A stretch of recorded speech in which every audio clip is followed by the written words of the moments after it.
This episode of Gamerheads is brought to you by Magic Mind, the healthy energy drink that will help you take your creativity to a new level.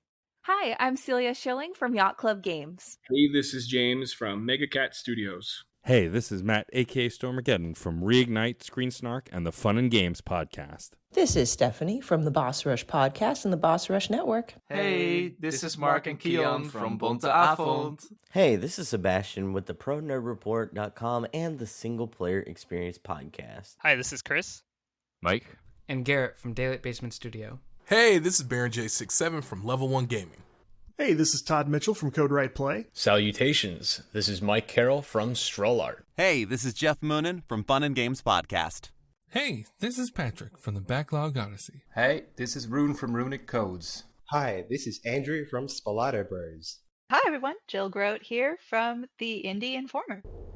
Hello, this is the Crypt Master, and you're listening to Roger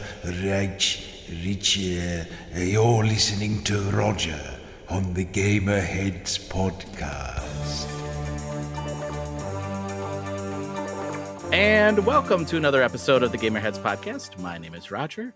Along with me this week, I have a very special guest. I have writer, voice actor, creative director at Strange Scaffold, and returning guest, amongst all the things, Xalavier Nelson Jr.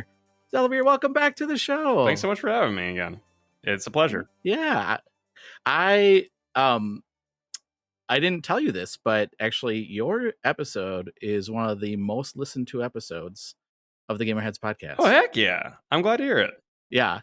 Yeah. And I don't get a lot of comments about like, oh, I really like that episode. I get a couple, but this one, when I had the last time we were on the show, like people actually said to me, that was a fantastic episode. And I want to hear more from Xalavier. So I was like, I have to have you back on the show because well, that certainly means a lot. I can tend to yap. So Gamerheads was a wonderful place to chat last time. I love having a place to talk about not just the creation of games, but their philosophy. Something that goes beyond marketing, right? So thank you again for having me and for having had really cool questions last time and some more cool questions that you give me a preview of this time. I'm excited to get stuck into it. Awesome. Well, thank you for the kind words. Before we get into the game that we're going to talk about, Life Eater, I do want to say congratulations, first of all, for El Paso Elsewhere getting a movie adaptation. That's amazing. Thank you so much. Yeah. That's exciting. Like, I mean, how you must have known that was in the works for a while, but like that is pretty amazing. Yeah, it's deeply surreal because El Paso Elsewhere, especially having released so recently, to have people of this caliber see not just the potential in it as an IP, right? It sold 1 billion copies, and so we got to make something out of it. But to look at this indie game that performed well and reviewed well, but did not, demand adaptation for commercial reasons and say, no, this is a really exciting story. We get this story. We want to bring this story to other places. And we've had other people sniff around other things that we've been doing at Strange Scaffold, both before and especially since. So just recognition of what the teams have pulled off, and that storytelling spirit is deeply gratifying and validating. And I'm really thankful at the end of the day to the players who have advocated so strongly for us to get here in the first place. Yeah. It's a good game, great story, and I can't wait to see what that looks like on the big screen. So thank you. The other thing I just want to say congratulations to, I heard you on NPR, which is very cool. Thank you. Talking about AI and gaming. So that was very cool. And like, I thought that's a future topic that I want to have you come back on and talk about. But that was really cool to hear you. I'm like, I know him. That's the second time I've been on NPR. For some reason, they keep knocking on my door. Really? So as long as they want to keep bringing me there to all the white people who listen to them, I'm happy to talk.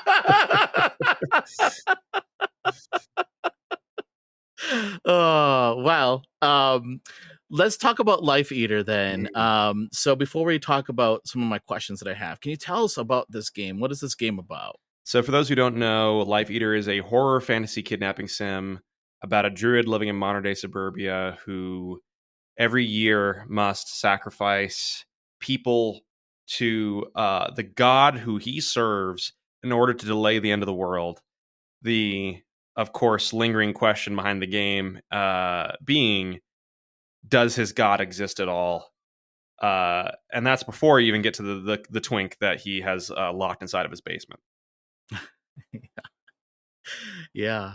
And it now we'll get into this a little bit more, but explores things like morality. It explores things like mental health, right? Like, when I was playing it, that's what I was thinking. And it's I've never played anything like this before, so it was real interesting, and I'm excited to talk more about this. What inspired the concept behind this game? Me and a friend were talking about the Saw franchise, and I love pulling reference from a bunch of different places. One of the things that's been core to my development as an artist has been avoiding snobbery. So I don't say, oh yeah, I'm too good to listen to K-pop. When someone shows me, says, hey, this K-pop song is really good, I listen, because I'm going to learn something. And often discounting artistic mediums or trendy people just ends up separating you not only from your audience, but from things that could potentially make your art and your divergent perspective stronger. So we were talking about Saw, a series that I did not always love, but have come to love in the years since, as I understood like what it was doing. And we were just idly talking about, hey, what game would you make of the Saw franchise? And they said their pitch, and it was a good pitch. And I thought about it for a second, and I said, I do not think you can have a Saw game that's about either being Jigsaw or being the person escaping the traps. I think the only one that makes sense with the limitations of games and that really would allow you to have an experience that took advantage of the medium and translated the heart of what that series is about in terms of moral dilemmas and really tricky, sticky circumstances that border between compelling and repulsive is the moment before Saw begins, when the targets have been identified or are being identified and then gathered. The kidnapping process is, in fact, I think, the ideal point for a Saw game. And I just was riffing off the top of my head, and I went, wait, holy cow, that's actually really good. So I removed the Saw name from the concept. I thought through what would make a kidnapping sim palatable to the general public, and I realized that there was something to be done with a supernatural and kind of eldritch cosmic horror angle, religious uncertainty, and that started its own rolling stone that culminated in being a new IP, a new universe that we're happy to have made, called Life Eater, available now on Steam and itch.io. Yeah. One of the things that struck me with this game is the character of Ralph. And I kind of alluded to this before, but you said this too. You don't know if his religion is real. You don't know if this God that he's, believes in is real, that he's struggling with something going on in his life. He's a flawed character, right? And as a player, somebody that's playing that, how challenging is that to write for a character like Ralph that somebody's playing and make sure that the players can still connect with him? Because it's different than a movie. Because a movie or a TV show I watch, but I have to be invested in the character to watch it, but I'm not playing that character. And here I'm playing Ralph. Like what's the challenge behind that, and how do you ensure that you can still connect the player with the character? I would say that this is the entire reason that Life Eater has voice acting, because we had designed out the game. We were nailing down the game loop and how this entire thing progresses. We pulled together all of these elements. The game was coalescing. The story was coalescing. The script was finished. And I said, it's a cheap trick to a degree. But the instant that you can get the right actor voicing this character and hear the humanity of this person, this game has a much higher chance of landing. The entire dev cycle, to a degree, the team was concerned rightfully, about reception. We made plans of like, what if we have flown a little bit too close to the sun this time, taking this uncomfortable and I'd say to a degree necessary artistic territory. Movies could make this story, literature could make this story, but in games, as soon as we start getting beyond certain kinds of quote unquote mature content, right? Once we get beyond blood to what is it like to think through the process of how you invade someone's life, then suddenly everybody goes, whoa, whoa, whoa. It's like, well, you were just enslaving people in RimWorld a second ago. It's like, yeah, that's different. Slavery is different. You're talking about kidnapping? What? So taking those concerns really seriously, trying to not, as with all Strange Scaffold games, use this story not as a avenue for sensationalism or for easy press, but to deliver something that was human, that was utterly unique, that players could surprise themselves by falling in love with. The story got finished, and I said, we didn't originally budget for this, but if you can hear the humanity of this character, a game loop that's already working, and a story that already has lines that are internally into our funding partner, like the story is working. We're running this past people, the story is working. But when you can hear it, it is an additional dimension of humanity that you cannot ignore. And I'm so glad we went through, I think, 300 people, 300 auditions to find Jarrett Griffiths. And he brought such life and humanity to such a very, very, very tricky role. I am so grateful to have found him. And I am also a voice actor in this game. I play Johnny, who in the first year of the game, as very light spoilers, you get noticed for the first time just by a kid, early 20s. He's trying to put in a little bit of extra effort at his job and figuring, man, I might as well. And he remembers the name of a customer. And it turns out that customer, who is used to going through life anonymously, and it's necessary for him because he kidnaps and sacrifices people every year, he goes, oh God, oh no, I gotta stuff him in my car. And so I end up spending time in your basement. I am the twink in the basement, Johnny. And once we recorded all the lines and we're like, man, this performance is popping, all this is working, then my performance comes in. And the way we like to record, at least at Strange Scaffold, is we don't separate out our actors unless it's absolutely necessary. We try to have them all in the same room. So Janet and Dracula, Janet and Dracula are the same person. Dracula and James were recorded simultaneously. That was inspired by things like Batman the Animated Series and how Pixar and other things have shared how that simultaneous casting and recording process can bring out things in a performance you'd never get otherwise. Yeah. So my performance recorded simultaneously with Jarrett's really, really tricky balancing act was a second crisis point for the team in terms of narrative. Because it was like, okay, this character has to simultaneously be a normal guy, but also someone you pretty much care about, and who becomes a friend to his captor, but also simultaneously never really drops the fact that, I am in your basement. You are not letting me out of a cage. That's why I'm here. Yeah. And that is such a tricky road. We ended up re-recording a few of the things, but for the most part, the audio engineer, it's always fun when your audio engineer tells you, hey, this is something I've never encountered in my entire career. But, and he said, when you listen to the first 6 parts of what we've talked about is about a 10-part story. When you listen to the first 6 parts, it will sound completely wrong. And like you are actually at total cross purposes with the other actor. And then it will change and it will retroactively change how you see the rest of the story. And I listened through it. And I don't like listening to my own voice. But I had the exact same curve where it was like, oh, here is Ralph, relentlessly vulnerable. And here is Johnny, the man he's stuck in his basement, reacting realistically to being stuck in his basement. Yeah. And the development of that friendship and how that landed, I was like, this is not working. This is not working.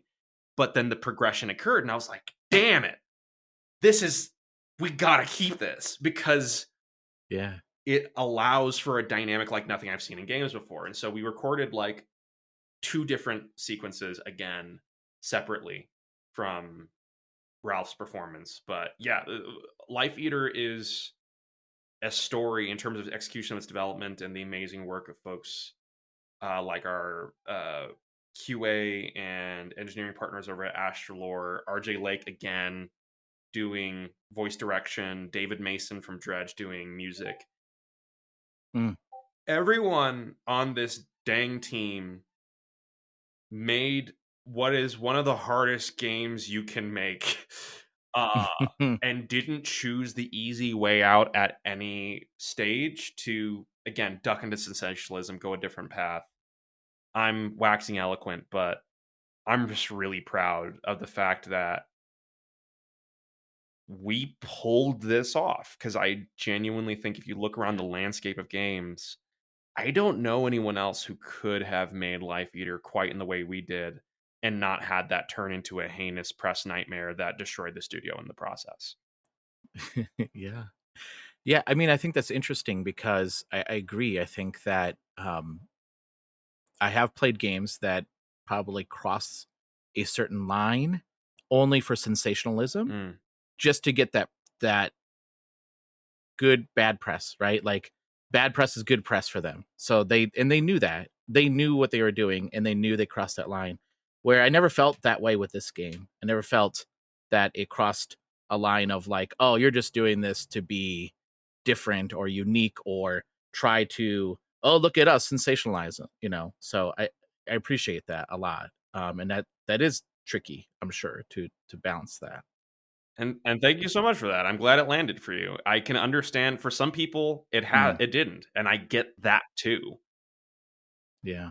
But I think part of what you were just saying there too about having a voice actor, because I think this would have been a completely different game, and I think that having a player not hear the voice of the voice actor, there is a little bit of a separation then, right? It's like I don't hear my voice reading the lines. I hear the voice actor reading the lines, and it allows me to separate myself from that character. That makes sense. I think that helped probably. Like, you know, I didn't think of it as and that's interesting, right? Where I didn't think of it as a psychological separation element, but I get that creates a little bit of a distance immediately that Gordon Freeman doesn't have. And if you were Gordon Freeman climbing into the back of people's windows to kidnap them for a god who you didn't know existed, or whether or not it existed, you'd probably feel significantly more uncomfortable. Yeah, exactly. But yeah, the voice acting is so good, and I when I heard Johnny the first time, I'm like, oh, that's Xalavier. I knew that was you. I knew that was you, which was cool. That was a cool moment for me too. Can you discuss though? Like you talked a little bit about this, but can you discuss the process of creating that atmosphere for the game? Because there is that delicate balance of not making it too dark, but making it, you know, a game that is a game, and it is a game. You have to play the game, right? But you still want to like tie into these dark elements. Like how what was that process like? So the way that Life Eater's atmosphere was constructed is very much 1,000 different small decisions. It is what sound does the game's UI make when you zoom in on a timeline.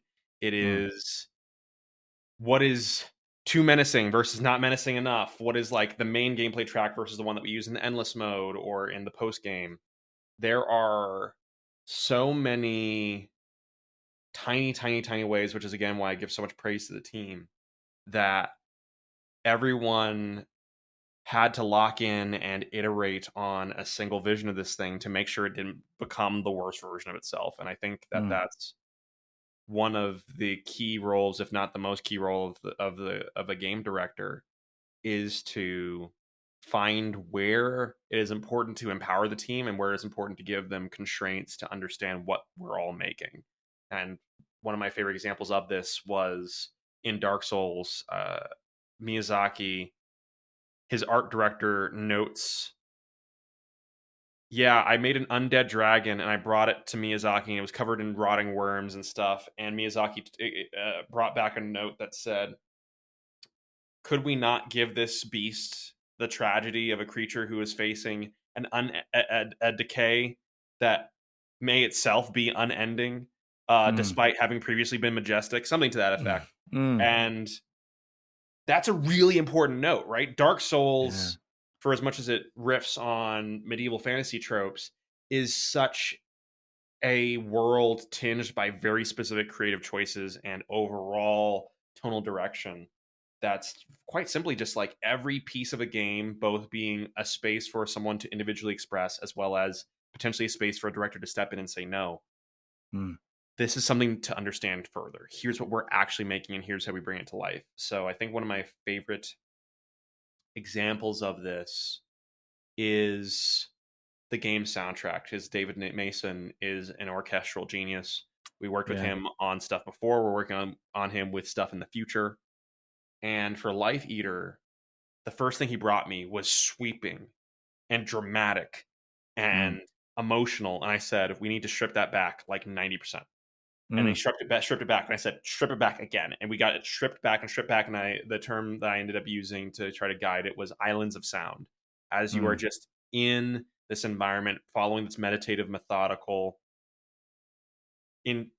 inherently morally repulsive process, this thing that would just kind of follow you and allowed you to take it as a lull. That's also why the cutscene things don't change, is because I wanted you to get into a very specific rhythm of, this is the sound of gameplay, this is the sound of a cutscene, and you're just clocking in and clocking out at the end of the day, which creates a sense of removal in terms of the consequences of your play. It makes the tracks more iconic because you're hearing them multiple times. Just some really specific decisions that it's like, hey, David Mason is an award-winning sound designer and musician. You don't come in and tell him what to do unless it's to make something that really matters, and that's where the collaboration comes in, and that's where I think ethical authorship is possible, because this soundtrack and this sound landscape is so distinctly David. It's so crafted with skill and heart, but it's also very much guided by when two people bounce against each other and ideally good direction is happening, that track gets to elevate all those tracks, and all that sound landscape gets to meld with the rest of a thing to build it and have it become more than the sum of its parts. Yeah, I like that. One of the things I wanted to talk about was the religion here, and I wanted to ask you a question about religion and your own faith. Can you share how your faith influenced the development of Life Eater and even some of your previous projects like El Paso Elsewhere? And how does it intersect with the themes that you choose to explore and the stories that you tell in your games? That's a really big question, but if only to focus the aperture on Life Eater. Yeah, my faith. I'm a Christian. I believe in Jesus Christ as my savior. I've been a Christian for about the past 11 years, so it has in some way, shape, or form impacted my entire game dev career. And you can absolutely see the roots of it in Life Eater, because a lot of my early forays with my personal faith, when it wasn't just something my parents believed, but it was something that I believed, was getting past the idea of being trapped in a room with God. The idea of God being so immense, God being, if fully comprehended, kind of a cosmic horror in terms of his omnipresence, his omnipotence, his omniscience, all of that contained in a human brain, and that thing having a personal relationship with you is something that I found an existentially terrifying concept for a lot of my Christian faith. Like, going into my adulthood, I still, as much as I loved God, as much as I was trying to cultivate a healthy relationship with that, there was mixed with that the idea that the thing I am serving, the God who I'm serving, a real and alive, separate being from me, it is terrifying that he is so very big and I am so very small and he sees me.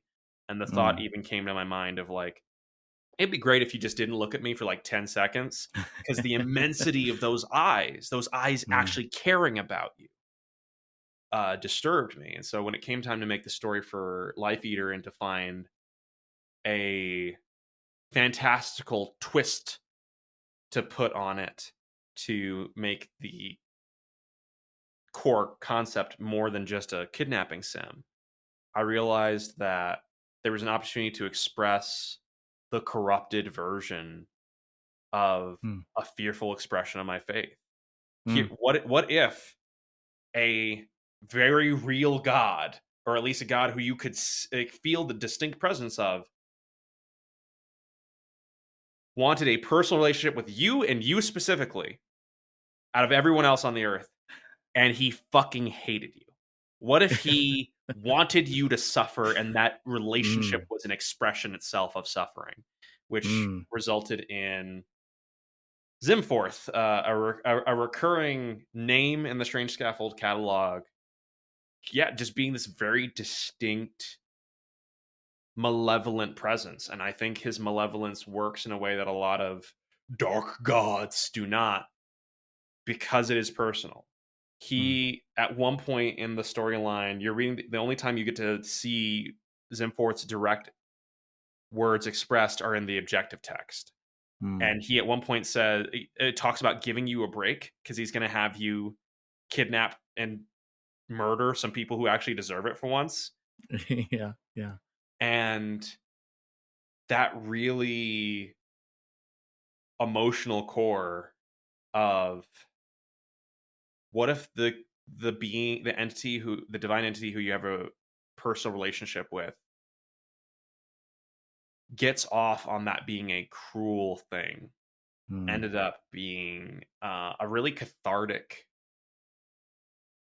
expression of those fears. Because Can Androids Pray, the first game I directed proper, had elements of this and spoke of even, a degree of fear around God, as much as that was commingled with love. It El Paso Elsewhere, James is canonically a believer, kind of estranged, but also very much existing in that space of believing in a God, limping up the steps of a pyramid at one point and saying, just give me one more step, Lord, just give me one more good step.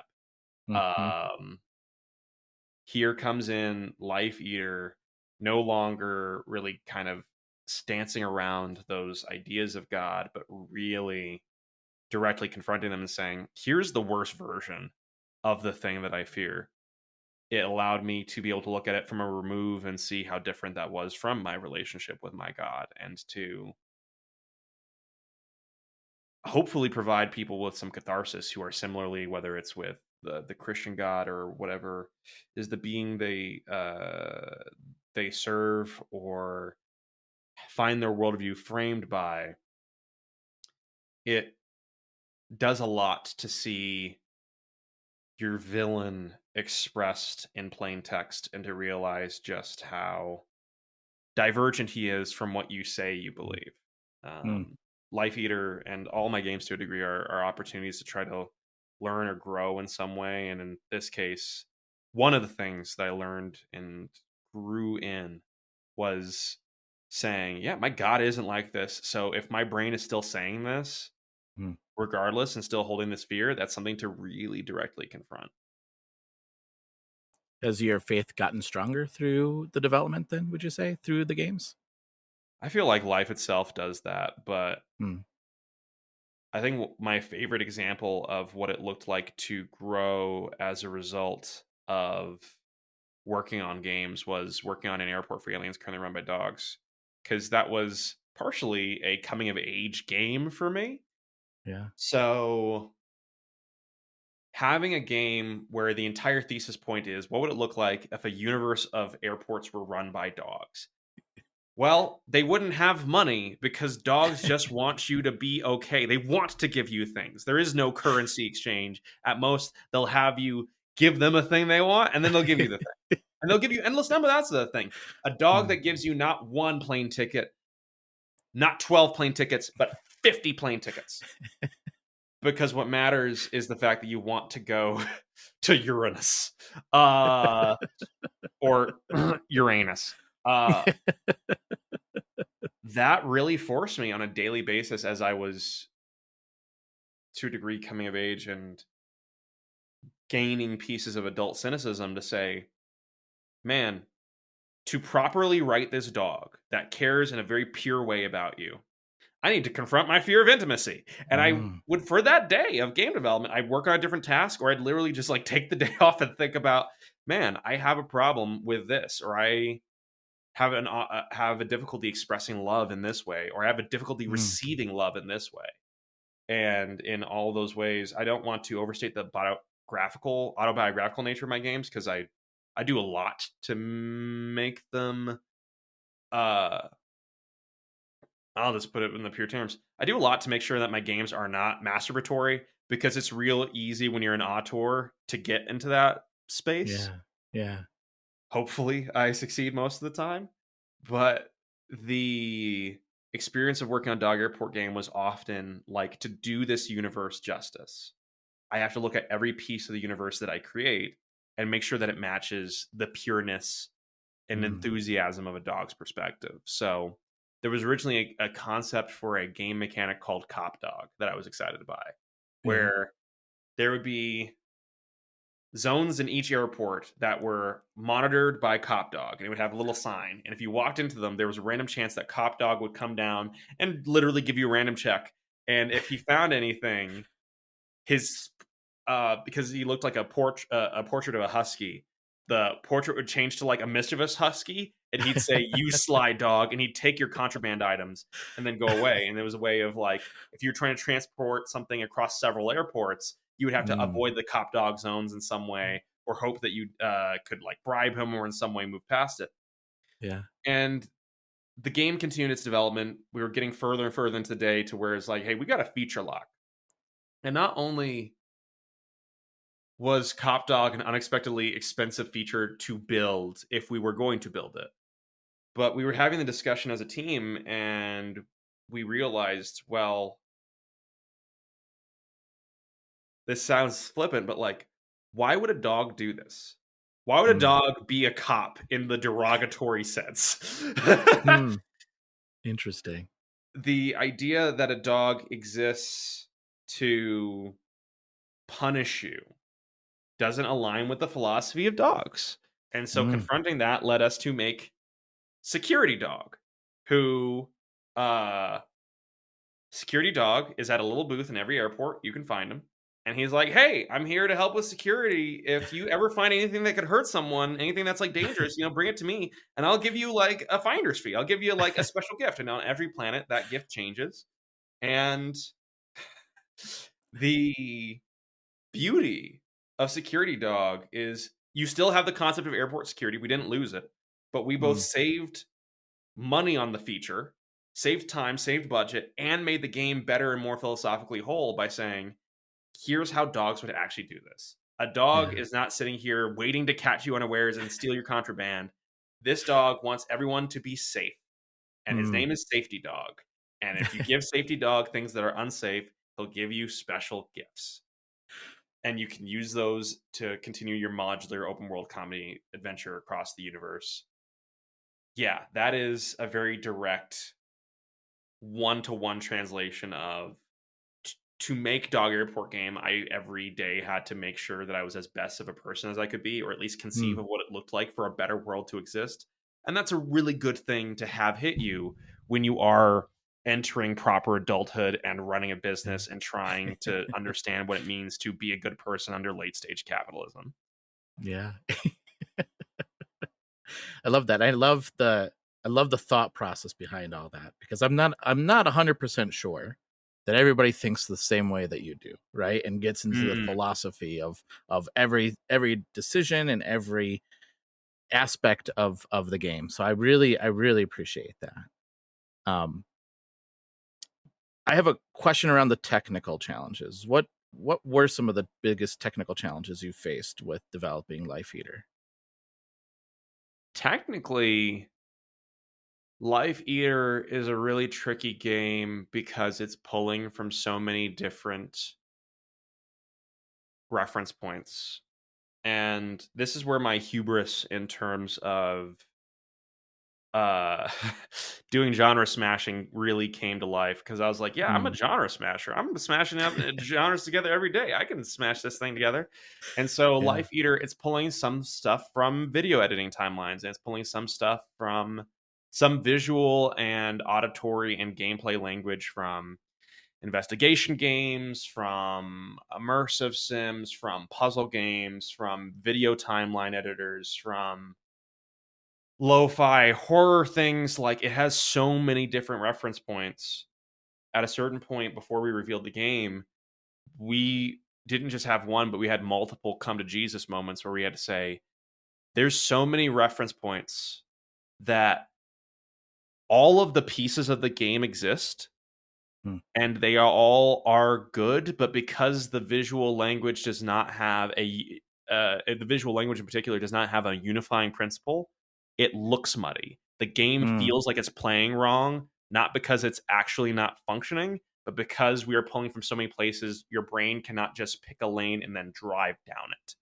So my new thesis coming out of that is that if you're going to genre smash, if you're going to visual smash, you have to choose 1 to 2 reference points at most, and then ensure relentless consistency on what it touches. And the thing that we landed on was the idea of a glitching broken computer. If you smash a laptop on the ground and open it up and it still works, what does that visualization look like? And that's why we have all these glitch after effects.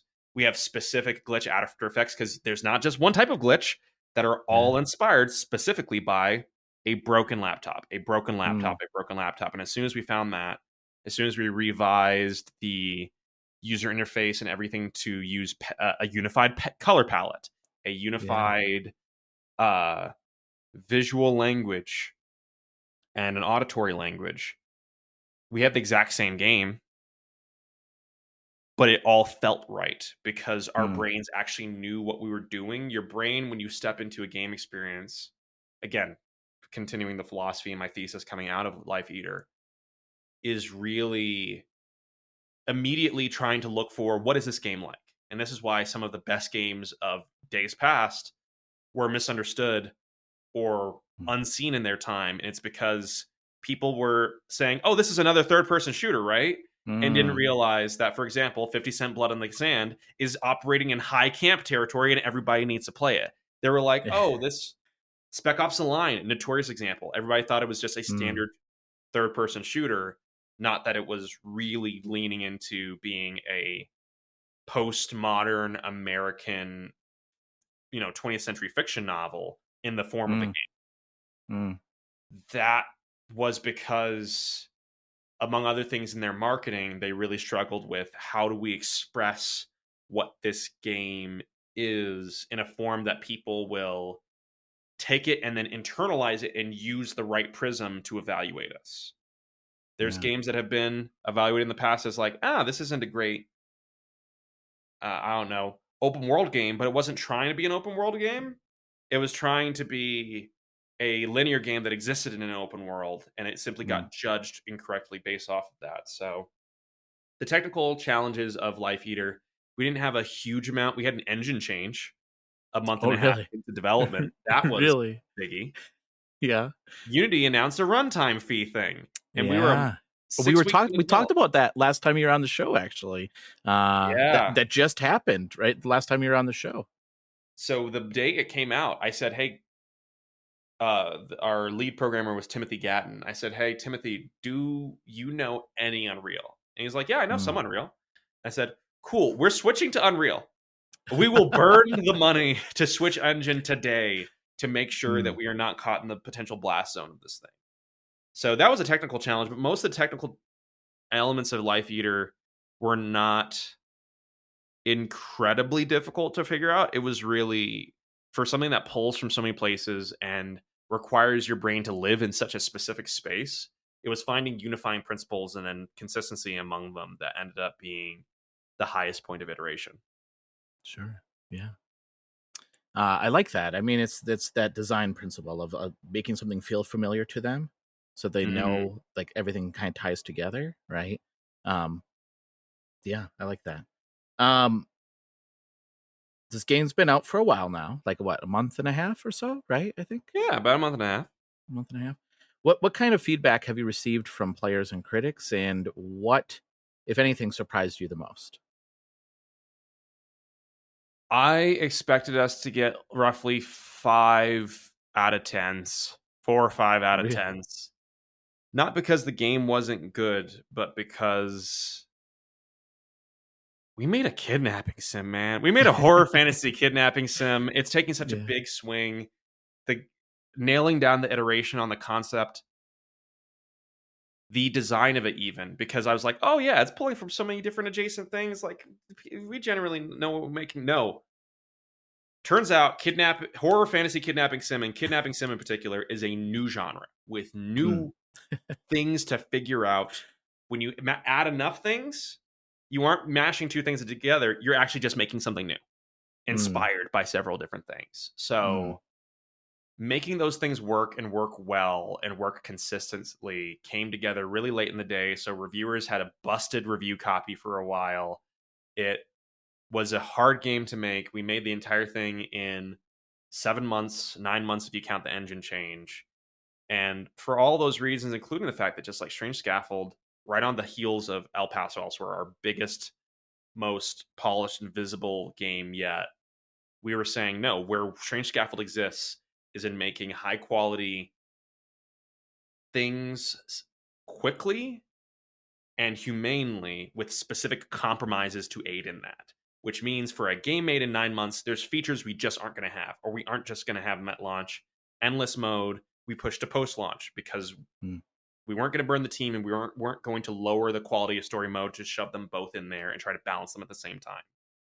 There's all of these, the idea of in the current media landscape saying, no, we choose specific compromises to make for better experiences made humanely.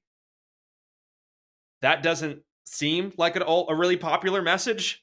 It seems like the message to say is, we spent $90 million on this video game because you deserve it. It has everything. It has everything because you like everything, right? Please like us. Please love us.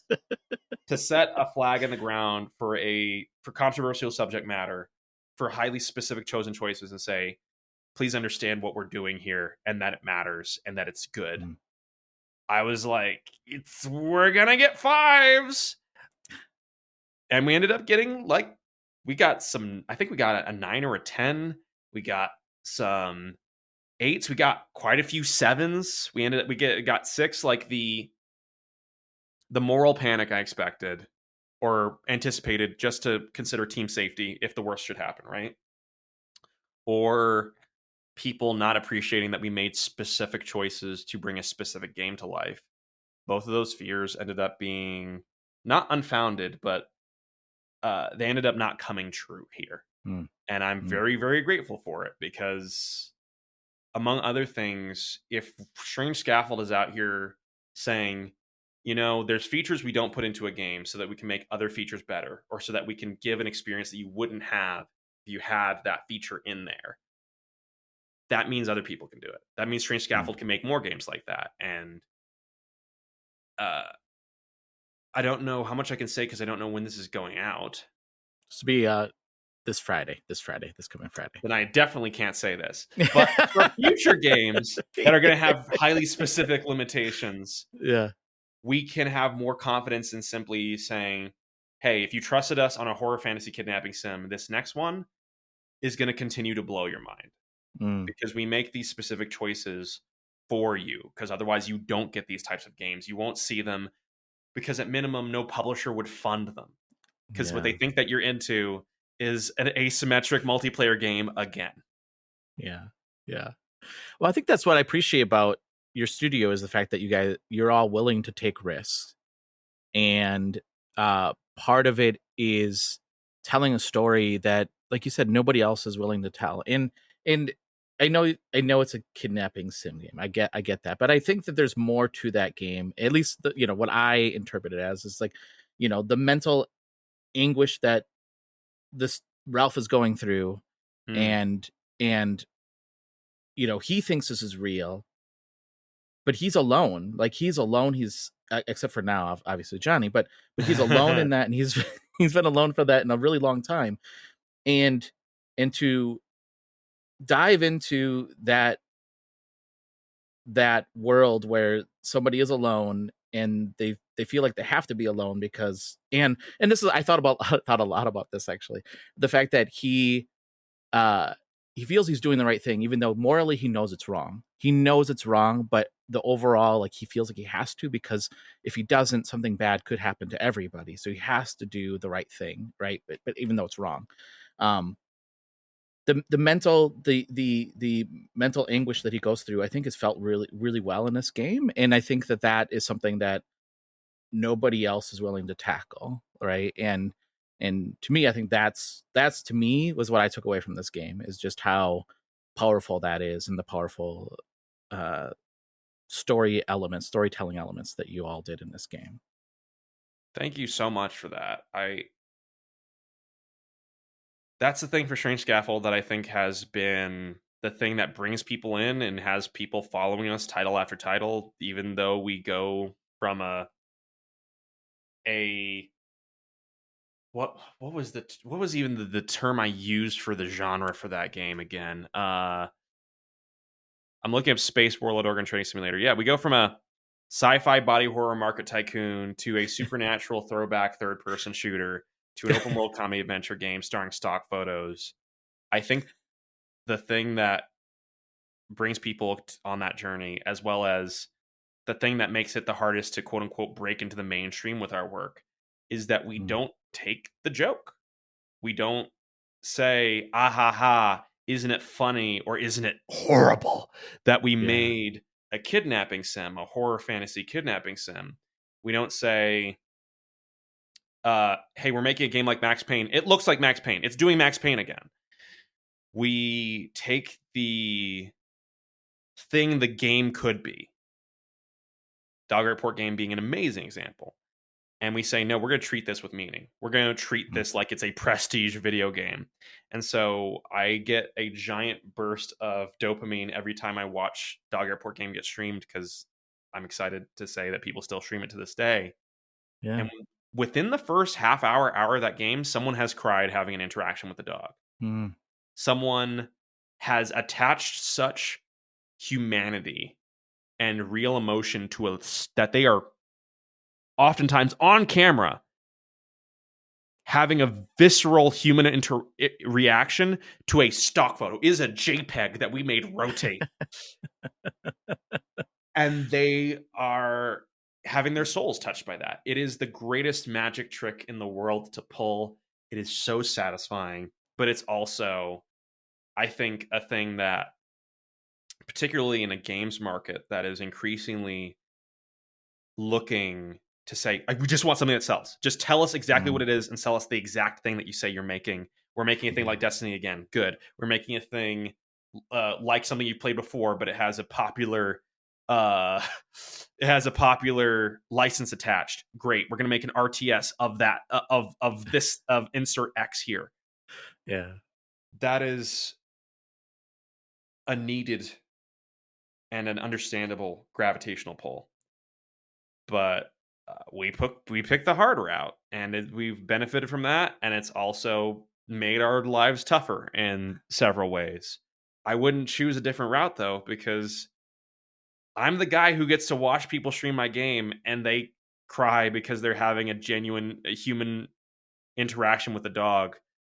You can't trade that in for anything in the world. Agreed. Yeah. Well, Xalavier, thank you so much for taking time out of your schedule and meeting with me and talking about the game. I would love to have you back on the show when you release your next project. If you're willing to come back on the show, I would love that.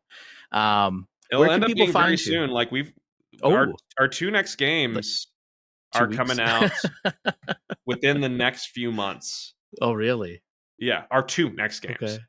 Okay. One is the most distressing and unhinged game idea I've ever had. This is one that we're talking about a lot as a studio, having a lot of conversations, having a lot of consultation conversations around. And the other one Wow. is a Black Jason Bourne comic book inspired shooter story. So awesome. Yeah, if you want to talk around the release of the next game, we'll be talking much sooner than later. And I would not object by any means, because it is always a blast. Thank you for having me here. Oh, well, thank you. How can people follow you on social media and follow the progress of a Strange Scaffold? You can follow me on social media at Rit Nelson, WRIT Nelson, everywhere. You can also follow Strange Scaffold at Strange Scaffold. All places, strangescaffold.com as well. We have a newsletter. You're going to want to follow us on something, because even if we don't have your favorite game today, there's a very good chance we'll have your favorite game tomorrow. We're always pumping out something new and choosing the best compromises that we can to bring you something that you didn't know, the next game that you didn't know you needed. Nice. And listeners, I'll put the links in the show notes so that way you can follow Xalavier, and also check out the game. I'll put the link in the show notes to Life Eater, to the Steam page. Wishlist it, buy it. It's fantastic. Xalavier, again, thank you so much for joining me this week. Thank you for enjoying Life Eater, and thanks for having me. Been a delight.